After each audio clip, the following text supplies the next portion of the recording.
আসসালামু আলাইকুম। আশা করি সবাই ভালো আছেন। আল্লাহর অশেষ রহমতে আমিও ভালো আছি। তো যারা ফলো দেননি অবশ্যই ফলো দিয়ে পাশে থাকবেন।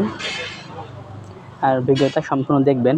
অনেক দিন ভিডিও নিয়ে আসিনি আপনাদের সামনে।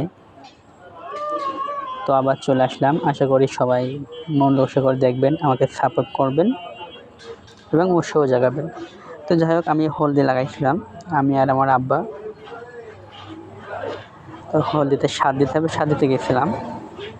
তো আমি তেমন একটা বুনতে পারি না সার। তো সেক্ষেত্রে আব্বা গিয়েছিল, আব্বা দিয়ে সার বুনে দিয়েছে আর কি। আর এগুলা শিখে রাখা খুবই ভালো, কারণ আব্বা যথেষ্ট বয়স হয়েছে, আগামীতে হয়তো আমাদের এগুলা করা লাগবে। কম বেশি চাষবাস আমাদের নিজেদেরই করা লাগবে, সব তো আর লোক দিয়ে করা সম্ভব না।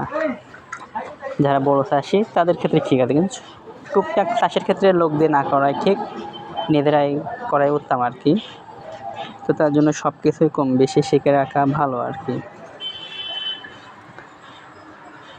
এখানে প্রচুর ঘাস হয়েছিল, আমি আর আব্বাই পরিষ্কার করছিলাম আর কি। তো দেখেন উনি সার বুনতেছে কীভাবে। ওনার মতো আমি বুনতে পারি, কিন্তু ওনার মতো অত ভালো করে বুনতে পারি না।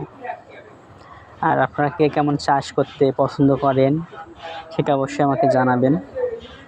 আর ভিডিও দেখে কেউ খারাপ মন্তব্য করবেন না, অবশ্যই। না পারলেও কিছু বলার দরকার নেই, না পারলে। আর যদি পারেন তো ভালো কিছুই বলবেন কমেন্ট করে আর কি, যাতে আমার উৎসাহ জাগে আর কি। এমন কিছু বলবেন না যাতে ভিডিও করতেই আর মন চায় না, মানে এরকম কোনো কিছু বলবেন না। খারাপ হোক ভালো, অবশ্যই পাশে থাকবেন ফলো দিয়ে। তো আশা করি ভিডিওটা সম্পূর্ণ দেখবেন।